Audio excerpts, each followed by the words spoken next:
પાર્ટીનું કશું છે જ નથી ભાઈ. અમારા ઘણા નેતાઓ કહે છે, ખાસ કરીને નરેશ પટેલ, આપણે આદિજાતિ કલ્યાણ મંત્રી, એમ કહે છે ને એના ભાષણની અંદર કે જેની દુકાન જ નથી, જેની દુકાન જ નથી એ ઉધાર આપવા નીકળ્યો છે. જેની પાસે દુકાન જ નથી એ ઉધાર આપવા નીકળ્યો છે. આ ઠગવા નીકળ્યા છે આ લોકો.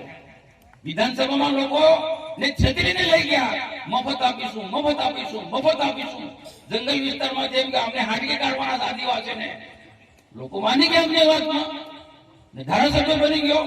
પણ હું તમને વિશ્વાસ અપાવું છું, આ તાલુકા પંચાયત, જિલ્લા પંચાયતમાં આપણે એમનું ભાન કરાવી દઈએ, એના સુપડા સાફ કરી નાખે, આમ આદમી પાર્ટીના સુપડા સાફ કરી નાખે, અને વિધાનસભાની ચૂંટણી આવતા સુધીમાં આમ આદમી પાર્ટીને ઝીરો કરી દઈએ. એક તાક આપણામાં છે, એક તાક ભારતીય જનતા પાર્ટીના કાર્યકર્તામાં છે. આમ આદમીના પાર્ટીના લોકો ચૈતર એન્ડ કંપની લોકોને છેતરવા નીકળ્યા છે, ઠગવા નીકળ્યા છે.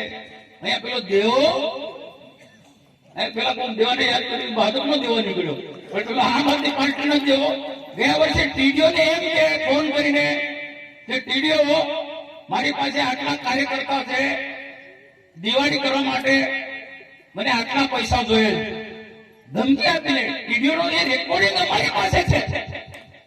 તો તમારે આવા લોકો, આમ આદમી પાર્ટીના આવા લોકોને ચૂંટણી મોકલવાના છે ભાઈ. બોગસ કુલીવાળામાં છે, ચૈતર વસાવા ગામમાં. આવું કોણ કરે એના ગઢમાં જવાનું?